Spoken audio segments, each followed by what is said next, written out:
Have you ever been in a relationship, like a friendship or maybe a marriage or even a professional dynamic where you are putting in absolutely all the effort? Oh, yeah. And the other person is just, completely checked out. Exactly. You know the exact feeling. I mean, they're cynical, they're doing the absolute bare minimum to get by, and somehow they act like you are the one demanding too much. Right, like you're the unreasonable one. It is incredibly exhausting. And, well, that deeply frustrating, one-sided human experience is really the beating heart of our deep dive today. It really is. We are looking at that very modern, very relatable feeling, but we're tracking it on this ancient cosmic scale. Yeah. So our source material today is an ancient, culturally massive text, the Book of Malachi. Right. And we have a side-by-side Hebrew and English translation of this document right in front of us. And our mission for you today is to really analyze the spiritual apathy of ancient Israel. Yeah, we're going to explore this fascinating, highly contentious, almost courtroom-style debate between God and the people. It's such a massive narrative arc, too. I mean, we're moving from this state of severe apathy and warning straight through to a beautifully surprising, purifying grace. But, to understand how we reach that resolution at the end, we first have to look at the unique rhetorical structure of Malachi. Right, because it doesn't read like a normal historical account. Exactly. The entire book is framed as a series of disputes. It basically functions as an intense Q&A session. Like a really tense interrogation. Yeah, kind of. Yeah. In chapter 1, verse 2, the text begins with this statement of profound vulnerability from God. He simply says, I have loved you. Which, I mean, the natural human response to that should be gratitude, right? You would think so. But instead, the people immediately fire back with this highly defensive, really cynical question. They say, wherein hast thou loved us? It's like they're saying, prove it. Right. Yeah. Show us the receipts. They are entirely blind to any affection they've received. And God's response to this demand is to point directly to their history. He reminds them of the stark contrast between Jacob, who represents the nation of Israel, and Esau, Jacob's brother. Who represents the neighboring nation of Edom. Right, exactly. And the text explicitly points out that Esau's heritage was given over to it calls them the jackals of the wilderness, and his mountains made it desolation. Wow. So God is pointing to this historical reality that while neighboring nations were entirely decimated, Israel survived. Mm. They have a land and they have a covenant. Their ongoing existence is the proof. Okay, let me stop you there and push back on this opening dynamic a bit, because framing this as a dispute makes it sound like two equals hashing it out in couples therapy. Yeah. But isn't it a bit, I don't know, petty for the creator of the universe to lead a cosmic argument with, I loved you more than your brother, just because the Israelites are feeling a little spiritually dry? I mean, it feels like a strange way to address a religious slump. Well, I'd say you'll be petty if the core issue is just a temporary slump. But you really have to consider the underlying psychology at play here. Okay. This isn't just a mood swing. This is a deeply entrenched sense of entitlement. We need to introduce the concept of apathy as a byproduct of unearned grace. Unearned grace, like a trust fund. Yes, exactly like a trust fund. Okay. Ancient Israel had begun treating their divine covenant like a guaranteed payout. When a person receives an inheritance they didn't earn, and they know they can never lose it, that wealth just becomes invisible to them. It becomes boring. Right, because Israel assumed God's protection was guaranteed no matter what they did, they lost their awe. They stopped viewing their survival as a miracle and started viewing it as just a baseline right. So usually in ancient texts, the people are getting yelled at for worshiping golden calves or other idols. But here, they aren't actively building foreign idols, are they? They're just entirely numb. Precisely. It is the slow, freezing death of apathy. I mean, active rebellion takes passion, but apathy takes nothing at all. Wow. Yeah. And because they view their relationship with the divine as this unbreakable trust fund, their actual actions start to decay. That internal numbness creates a catastrophic compromise in their external reality.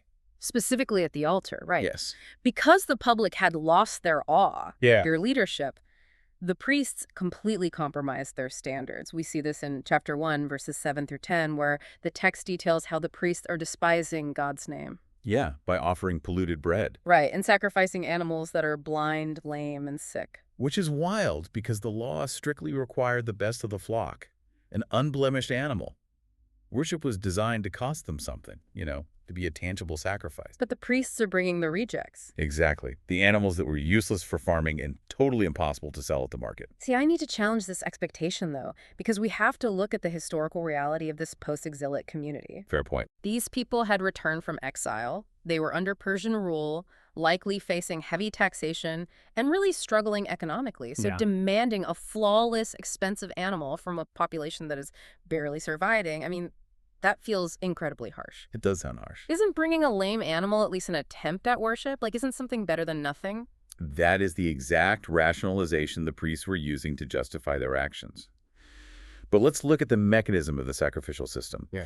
The text delivers this brilliant piece of sarcasm to dismantle that excuse. Oh, the governor line. Yes. God says, "Present it now unto thy governor. Will he be pleased?" I mean, if an Israelite owed a tax to their Persian governor, they would never dream of handing over a sick, dying sheep. Right. They would find the best animal because they genuinely feared the political consequences. Exactly. So the issue isn't even the monetary value of the animal itself. It's that their wallet is exposing their actual hierarchy of allegiance. Yes. They give the empire their absolute best out of fear, and they give God their useless scraps because they just assume he will tolerate it. Like regifting a broken toaster to your boss for the holidays. You know it's insulting, but you do it anyway because you think they won't notice or care. And God absolutely refuses to tolerate it. Yeah. In verse 10, he says, "Oh, that there were one among you that would shut the doors." Just close the whole thing down. Right. He would rather the temple be boarded up completely than have them light these useless fires on his altar in vain. He prefers no worship to fake worship. That is a staggering statement. But, I notice a fascinating irony in the very next verse, chapter 1, verse 11. Yeah. God says that from the rising of the sun to its setting, his name is great among the nations, the outsiders. I mean, how humiliating is it that the supposedly chosen priests, the insiders who have all the history, are the only ones treating his table as contemptible? It's incredibly humiliating. Yeah. And to understand how far they have fallen, chapter 2 outlines the theological ideal they were supposed to uphold. It references the covenant of Levi. Right, the priesthood. Yeah, which serves as a blueprint for what true worship and leadership actually look like. Based on verses 5 through 7, true worship is built on this specific three-step mechanism. Okay, let's unpack those steps. So the first step is true reverence. The text notes the ideal priest feared me and was afraid of my name. This isn't cowering terror, though. It's more like a breathtaking respect. Exactly. Respect for the divine. The second step is truthful instruction. The text says the law of truth was in his mouth. A true leader aligns with objective truth, rather than just saying whatever is politically or economically convenient to the masses. It's hard to do. Very hard. And the third step is active, ethical living. The text says he walked with me in peace and uprightness and did turn many away from iniquity. So true worship isn't just about showing up at a building and performing a ritual. It is this entire societal structure built on reverence, truth, and actively guiding a community toward the good. Yes. And when a society's highest ideals, their worship and their connection to truth are corrupted, that decay doesn't stay contained in the temple. It drips down right into the living room. You cannot separate your spiritual life from your ethical life. Never. In chapter 2, verses 10 through 17, the text details how this broken worship leads directly into societal betrayal. The word treacherously is used repeatedly here. The text says Judah has profaned the holiness of the Lord and hath married the daughter of a strange god. And we really need to unpack the socioeconomic mechanism of what is actually happening here, because this isn't just a simple rule against marrying someone from a different zip code. No, not at all. Historically, marriages in the ancient Near East were primarily economic alliances. So by marrying the daughter of a strange god, these Israelite men were marrying into wealthy, influential pagan families. To secure upward mobility and economic stability in a really tough post-exilic world. Exactly. But to do that, they were discarding their current wives. The text says they dealt treacherously against the wife of thy youth. They were abandoning the vulnerable women within their own covenant community just to secure better financial positioning with outsiders. This systemic betrayal must have torn the social fabric apart, and yet the text describes this surreal scene at the temple. These same men are covering the altar of the Lord with tears. Yeah, playing the victim. They are weeping and sighing at the altar, absolutely baffled as to why God is no longer accepting their offerings and why they feel so spiritually disconnected. It's like someone wondering why they keep failing their fitness test while secretly eating an entire cake every night. That's a great way to put it. I mean, they're crying at the altar, playing the victim. The disconnect between their ruthless societal behavior and their performative religious victimhood is just staggering. And God makes it explicitly clear. He hates the severing of covenants. He hates the violence of betrayal, whether it is treating his altar with contempt or destroying the spouse of your youth. But the people take their entitlement a step further, don't they? I mean, instead of self-reflection, they actually have the nerve to blame God for the lack of justice in the world right after doing all this. Yeah.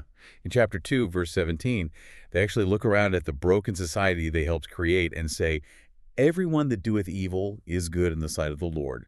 Where is the God of justice?" It is such an arrogant, deeply cynical demand. They are asking for justice, operating under this profound delusion that divine justice will somehow vindicate them and punish their enemies. Right. But this arrogant demand acts as the direct trigger for the climax of the text in chapter 3. They ask for the God of justice, and God answers by announcing that he is coming personally. But it won't be what they expect. And this is where the narrative makes a massive pivot. Chapter 3 of verse 1 starts with this brilliant textual feature in the Hebrew source material. It says, "Behold, I send my messenger." And in the Hebrew text, the word for my messenger is Malachi. It is the exact same word as the title of the book. The prophet's very name is the prophecy. Malachi is the messenger, announcing that the ultimate messenger, the Lord whom they seek, will suddenly come to his temple. Wow. But the text immediately flips their expectation on its head. Yeah. It asks, "But who may abide the day of his coming?" Because he is coming like a refiner's fire and fuller's soap. Okay, we all know the basic concept of a refiner's fire, right? When we hear fire, we usually think of a forest fire, total destruction. But a refiner's fire is highly specific. A silversmith uses intense heat not to destroy the silver, but to melt away the dross and purify precious metals. Exactly. But let's look at the fuller's soap, because that adds a really crucial line of context. Yeah, an ancient fuller was a launderer. But they didn't use, gentle detergent. They used harsh lye, a really caustic chemical, and aggressively stomped on the cloth to bleach it until it was blindingly white. So it was a violent, highly targeted chemical process meant to eradicate deep stains. Right. Both the fire and the soap are mechanisms of intense, painful purification. And what is terrifying for the audience of Malachi is who this intense purification is targeting. It's not the pagans. No, it's not targeting the pagans or the corrupt Persian Empire. The text says, "He will sit as a refiner, specifically to purify the sons of Levi." The insiders. The religious leaders who had corrupted the altar. The fire is meant to cleanse the internal system from the inside out so they can finally offer righteousness. Okay, but I have to push back here, because right after this beautiful promise of cosmic metallurgical purification, God suddenly pivots in chapter 3, verse 8. He accuses the people of robbing him in tithes and offerings. Yeah. We just went from this grand theological discussion about a divine crucible and lye soap, and now we're talking about asking for money. It feels like a jarring shift to administrative fundraising. It can definitely read that way if we ignore the cultural context. But the tithe isn't about God needing funding. It is the most tangible, inescapable mechanism of trust. Okay, explain that. Remember that trust fund mentality we discussed? Apathy thrives when you rely entirely on yourself. They hoarded the best animals and kept their resources because they ultimately didn't trust God to provide for them in a harsh economy. So their wallet was simply the clearest reflection of their spiritual cynicism. Exactly. The tithe forces them to act on trust rather than just talk about it, which leads to one of the most stunning moments of vulnerability from God in all of ancient literature. In verse 10, he issues a challenge. "Try me." Other translations say test me in this, right? Yes. Yes. It's the only place in these texts where the divine invites humanity to put him to the test. He tells him to bring the whole tithe into the storehouse and see if he will not open the windows of heaven and pour out a blessing until there is more than enough. Test me. That completely shifts the narrative from a threat of judgment to an invitation of incredible grace. He is inviting a deeply cynical people back into a relationship of mutual, active trust. And this brings us to the ultimate resolution, Malachi. The text divides the outcome entirely based on the posture of the human heart. For the arrogant, the cynical, the ones who refuse to let go of their apathy and wickedness, The text says the coming day will burn like a furnace, leaving neither root nor branch. But for those who recover their sense of awe, who fear God, the text offers a completely different reality. In chapter 3, verse 20, it says, "The Son of Righteousness will arise with healing in its wings." The refiner's fire transitions into the warmth of a healing sun. It's beautiful, and the result of that healing is one of the most vibrant images in the text.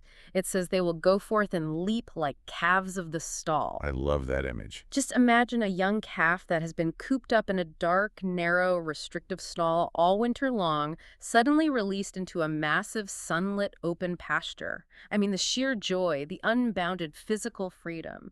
That is the promise for those who let go of their cynicism and turn back. It really is. So let's summarize the incredible journey we've just taken you on through this source material. We started by analyzing a deeply apathetic people who treated their divine covenant like an unlosable trust fund, crossing their arms and asking, "How have you loved us?" All right, that initial cynicism. And then we explored the socioeconomic mechanisms of how that internal apathy inevitably led to external corruption. Priests offering diseased animals to save a buck, and men ruthlessly discarding their wives for economic advancement while still playing the religious victim. The hypocrisy at its finest. And finally, we witnessed God's response.